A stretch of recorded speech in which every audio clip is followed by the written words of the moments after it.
माझ्या भाग्याचं माझ्या सौख्याचं लीण सोन्याचं माझं कुंकू रोज पूजिते रोज जपिते लाख मोलाचं माझं कुंकू हा हा हा कुंकू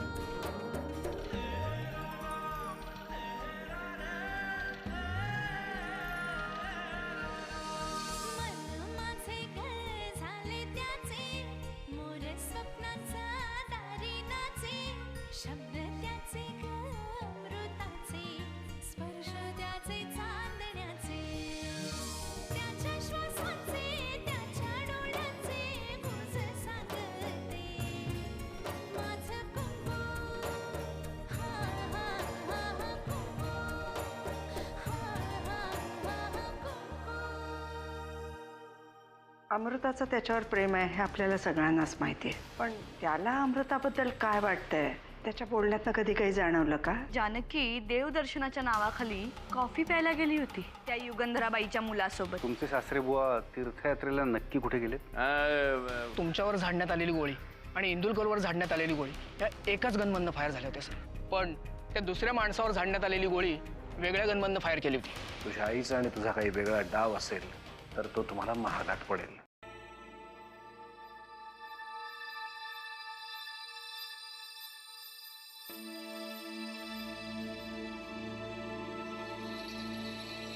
चला निघायचं. काय म्हणाले ते? काही नाही का, आम्ही अनेक विषयांवर बोललो. अनेक विषयांवर? हे बघ, तुम्ही दोघं हवामानावर तर बोलला नसाल ना? आर्यन मला खरं खरं सांग, काय म्हणाले ते?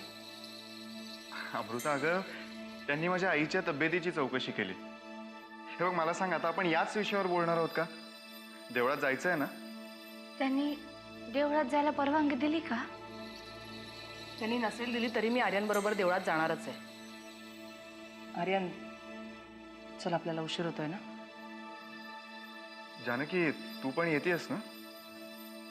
हा, तुम्ही वा पुढे, तुम्ही गाडी काढेपर्यंत मी येते.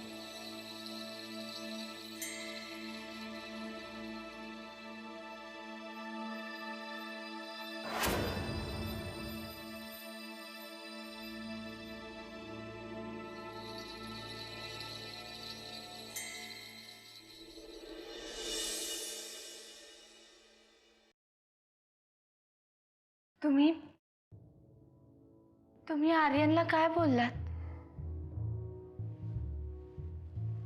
मला जे बोलायचं होतं ते बोललो. त्याने येऊन काही तक्रार केली का माझी? नाही हो, तक्रार कशाला करेल तो? उलट हसत हसत बाहेर आला होता. तो म्हणाला तुम्ही त्याच्या आईची चौकशी करत होतात म्हणून. तो मुलगा एकतर खूप हुशार आहे किंवा अत्यंत मूर्ख. तुम्ही काय बोलताय मला काही कळत नाहीये. मला फक्त तुम्हाला एवढंच सांगायचंय की त्याचा अपमान करू नका. तुला खूप काळजी दिसतेय त्याच्या मानापमानाची. मला त्याची काळजी नाहीये, अमृताची काळजी आहे. त्याच्यासाठी तरी आपल्याला आपले राग लोभ बाजूला ठेवावे लागतील ना. अमृताला जर काही असं वाटत असेल तर तिला वेळीच सांगा की त्याच्या मनाला आवर घालावा तिनं. कारण माझं आणि युगंधराचं शत्रुत्व पाहता तिला काय वाटतंय, याला माझ्या लेखी काहीही भविष्य नाही. अमृतासाठी सुद्धा तुमच्यातलं वैर संपू नाही शकणार. नदीचे काठ कधीही एकत्र येत नाहीत. त्यातून नरसिंह किल्लेदार आणि युगंधरा सरतापे या दोन काठांमधून वाहणारी नदी विषारी आहे. पण त्याच्यावर पूल बांधता येऊ शकतो ना.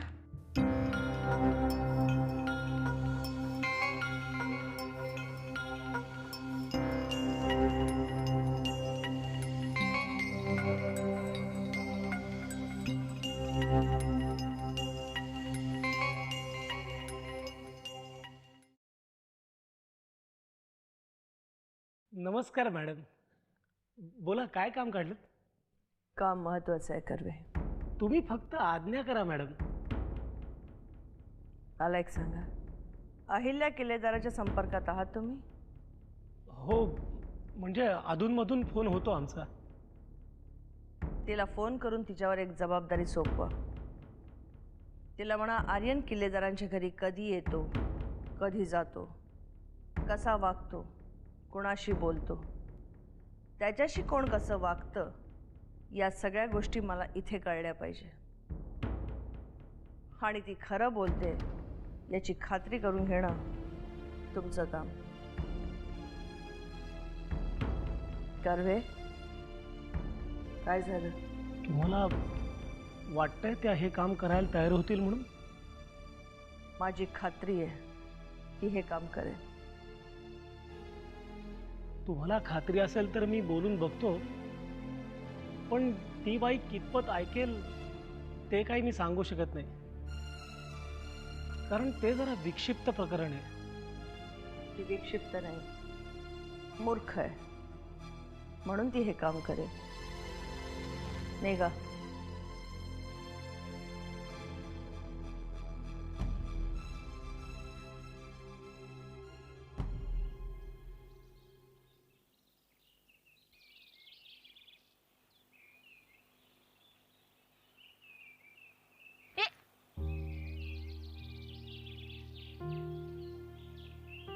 मगाशी काही बोलले नाही, म्हटलं उगीच जाताना कटकट नको. पण आता विचारते, का नाही आला मंदिरात? अगं, कालच तर पाया पडलो ना देवाच्या. रोज रोज काय आता त्याला त्रास द्यायचा? म्हणजे रोज रोज गेल्याने त्याला त्रास होतो असं तुझं म्हणणं आहे का? हो, अवलंबून राहावं लागतं ना देवाला, आपल्या नैवेद्यावर आणि आपल्याला त्याच्या आशीर्वादांवर. वा वा, अमृता, याचं डोकं कायमच असं तिरकं चालतं का ग? नशीब आज आपल्या बरोबर देवळापर्यंत आलाय, तरी पूर्वी फिरकायचा पण नाही. पण असं काय, देवाच्या दारात येऊन तसंच परत जायचं म्हणजे जरा जास्त होतंय ना? जानकी, एक मिनिट. अमृता, मी विचारले हिला कधी देव हिला प्रसन्न होतो का नाही, ही देवाला काय नैवेद्य देते? बरं बरं, माझं चुकलं. आता निघायचं? एक मिनिट, निघायचं का? म्हणजे मी काय इकडे तुमचा सेक्युरिटी गार्ड म्हणून आलोय का? थांब म्हटलं की थांबायचं, निघ म्हटलं की निघायचं. आता एवढं आलोय तुमच्या बरोबर तर मला एक कप कॉफी पाजा ना. अरे अरे, तू काही कॉफीच्या मळ्यामध्ये जन्माला आला होतास का रे? इकडे कॉफी, तिकडे कॉफी. बरं चल, पाहिजे तेवढी कॉफी पाचते तुला. 2-3 कप घरी सुद्धा घेऊन जा बांधून. चल चल. जानकी, हा, तुला काम आहे ना? मला कसलं आलंय का? अगं, ते आत्याजीने सांगितलेलं काम नाही का? हो का? हो, हा हा हा, आहे काम आहे. म्हणजे काय, आता मला जायला पाहिजे का? लगेच निघावं लागेल का? हो का? हो हो. अरे नको अडव, तिला जाऊ दे. येते मग मी. चालेल, तुला जायचंय पण ही थांबू शकते ना इथे. बिंदास, फक्त संध्याकाळच्या आत घरी या म्हणजे झालं. नाही नाही, तू काळजी नको करूस, मी सोडीन ना तुझ्या या काय म्हणायचं, मैत्रिणीला का लेकीला? मैत्रिणीला. चला दे मग तुमचं, येते मी. भारी आहे तुझी मैत्रीण. नमस्कार अहिल्यादेवी, मी कर्वे बोलतोय. काय कर्वे, तुमच्या युगंधराबाई संकटात सापडलेल्या दिसत आहेत. नाही नाही अहिल्यादेवी, मी सहजच फोन केला होता तुम्हाला. कर्वे, गुळाच्या ठेपेला चिकटणाऱ्या मुंगळ्यांची जात आहे तुमची. मगाचपासून अहिल्यादेवी अहिल्यादेवी करताय ना, तेव्हाच मला कळलं तुमच्या युगंधराबाईंना काहीतरी गरज निर्माण झाली असेल आणि ती फक्त मीच पूर्ण करू शकते, हो ना? मग उगाच वायफळ गोष्टी बोलण्यात वेळ घालवू नका, पटकन मुद्द्यावर या. अहिल्यादेवी, तुमचा हाच मुद्देसूदपणा मला भावतो, म्हणून आता मी पण थेट मुद्द्यालाच हात घालतो. काम थोडंसं नाजूक आहे. म्हणजे असं आहे बघा, आमच्या सरतापे संस्थानचे राजपुत्र कुमार आर्यन सरतापेही आजकाल तुमच्या दरबारात हजेरी लावतात. कर्वे, युगंधराबाईंचं 1.5 दमडीचं घर अचानक संस्थान कसं झालं? आणि तुमचा तो राजपुत्र आहे ना, त्याला आमच्या घरातून जवळजवळ धक्के मारून हाकलून दिलं होतं, तरी परत परत घरी येतोय. अगदी अगदी बरोबर बोललात तुम्ही. अहो, हाच प्रश्न आमच्या सगळ्यांना पडलाय. त्याचं उत्तर मिळवण्यासाठी म्हणून तर तुम्हाला फोन केला. तिथे नक्की काय चाललंय याबद्दल काही कळेल का? नाही, ते काही मला माहित नाही, पण जाणून घेण्याचा प्रयत्न करेन. नाही, कसं आहे अहिल्यादेवी, आर्यन तिथे रोज येतो, पण नक्की काय चाललंय याबद्दल आम्हाला काहीच कळत नाहीये. तुम्ही जर माहिती पुरवलीत तर ते जितकं आमच्या फायद्याचं असेल तितकंच तुमच्याही फायद्याचं ठरेल. माझ्या फायद्या तोट्याचं गणित ठरवण्याची तुमची कुवत नाही, त्यामुळे तुम्हाला झेपेल तितकंच बोला. हा, ठीक आहे अहिल्यादेवी, पण तुम्ही आमचं काम करणार का नाही ते तुम्ही सांगितलंच नाही. बघू, जेव्हा मला कळेल तेव्हा मी तुम्हाला फोन करेन. ठीक आहे, मी वाट बघतोय तुमच्या फोनची.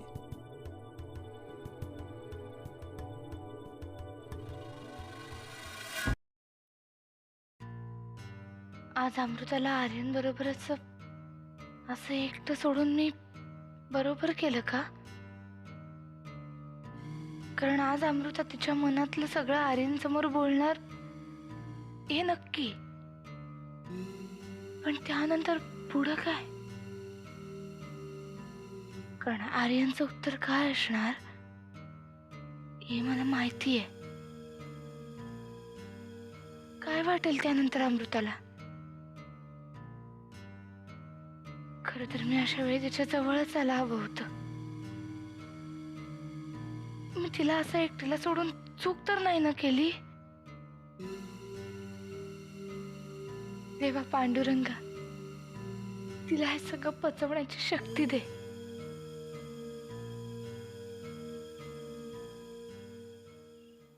आर्यन, आपण जेव्हा मरणाच्या सीमारेषेवर असतो ना, तेव्हा क्षणोक्षणी आपल्या जवळच्यांचे चेहरे आपल्या डोळ्यासमोरून जात असतात. मी त्या नराधमाच्या तावडीत होते ना, तेव्हा माझंही तेच झालं होतं. सतत आईचा चेहरा माझ्या डोळ्यासमोर यायचा.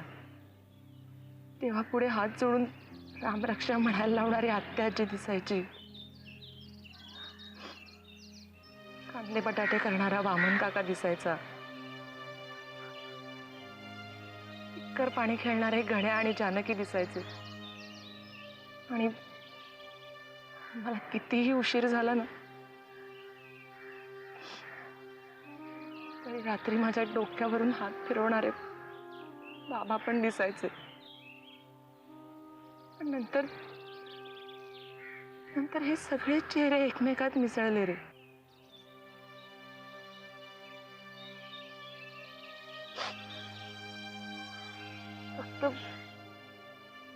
फक्त एकच चेहरा आश्वासक नजरेने माझ्याकडे बघत राहायचा,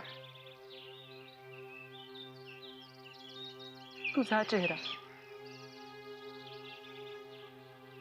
अमृता, खरं तर तू या विषयाला सुरुवात केलीस ना, तेव्हाच मी तुला थांबवणार होतो, पण तू तुझं मन मोकळं करत होतीस म्हणून नाही थांबवलं. हे बघ अमृता, कधी ना कधीतरी या सगळ्यातून तुला बाहेर यावंच लागणार आहे. खरं तर तू पहिल्यांदा मला भेटायला घरी आलास ना, तेव्हाच मी या सगळ्यातनं बाहेर पडले, फक्त तुझ्यामुळे.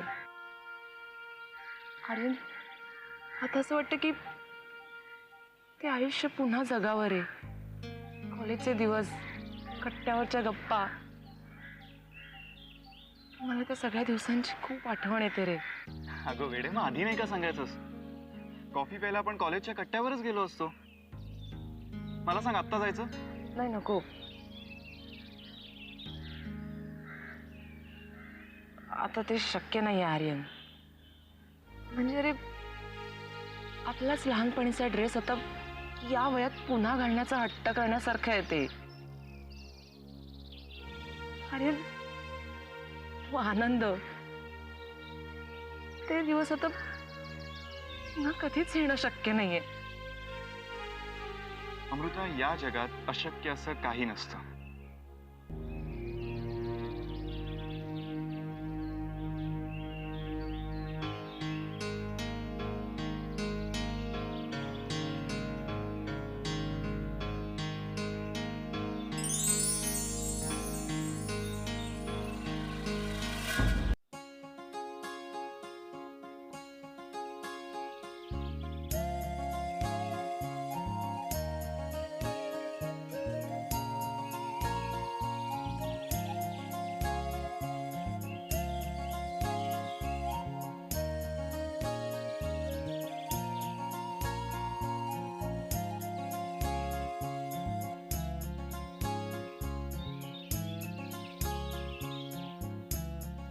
हे बघ,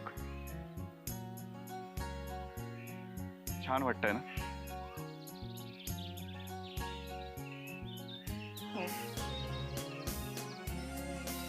अमृता, येणाऱ्या प्रत्येक दिवसाकडे आपण कुठल्या नजरेने पाहतोय त्यालाच महत्व असतं.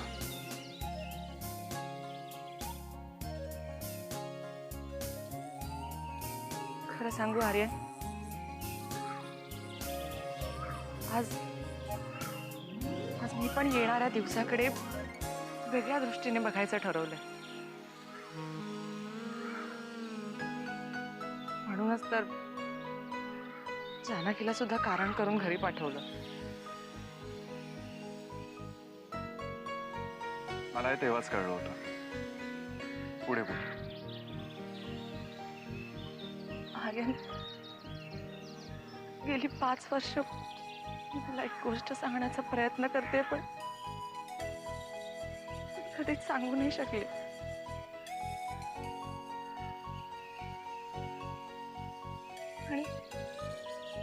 आणि आता अशा वेळी सांगते जेव्हा मला स्वतःला माहितीये की त्याचा काही उपयोग होणार नाहीये. नापास होण्याच्या भीतीने परीक्षेला न बसणाऱ्या मुलासारखं झालंय तुझं. अमृता, बोल. आज तुला जे बोलायचंय ना ते बिनधास्त बोल, कारण तुला जे बोलायचंय ते मला माहिती आहे.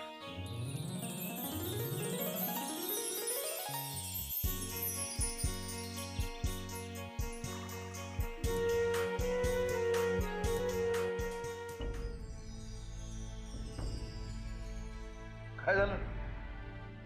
चेहरा का असं झालाय? टेन्शन आहे काही?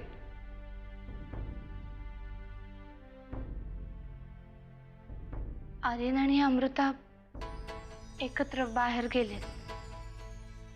मग हे एकदम आर्यन आणि अमृता असं सांगण्यासारखं काय आहे? काय टेन्शन आहे याच्यात?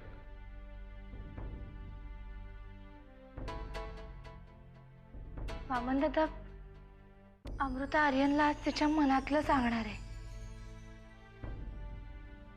मग तू का टेन्शन घेतेस? बरं आहे की. आर्यनची लॉटरीच फुटली म्हणायची. ती लॉटरी केव्हाच फुटली आहे. म्हणजे? आर्यननी मला सांगितलंय त्याचं अमृतावर प्रेम नाहीये.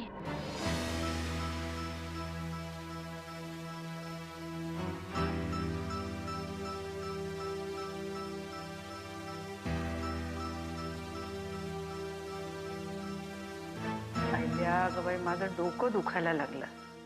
तू जा ना तुझ्या खोलीत, मला बसू दे जरा शांतपणे. आत्याबाई, घरात एवढं रामायण घडतंय आणि तुम्ही शांत कशा बसू शकता? अमृता एवढी रात्र झाली तरी अजून घरात परत आली नाहीये. मी तुला 10 वेळा सांगितलं ती आर्यन बरोबर गेलेली आहे. आर्यन आता हा आर्यन म्हणजे नरसिंह भाऊजींनी नेमलेला अमृताचा बॉडीगार्ड आहे का? ते तू त्यालाच विचार ना. आर्यन आणि अमृताच्या मैत्रीवर तुमचा वर्धहस्त आहे ना, त्यामुळे मी तुम्हाला नाही विचारणार तर कोणाला विचारणार? अगं पण तू काय एवढी काळजी करतेयस? अहो, असं काय करताय? आता नर्मदा वहिनी नाही येत म्हटल्यावर मलाच तिची काळजी घ्यायला हवी ना. का मी मेली आहे का? त्या दोघांच्या मैत्रीचं काय करायचं ते मी बघेन. तुला रक्त आटवायची काही गरज नाहीये. अहो पण तू जा तुझ्या खोलीत. बरं.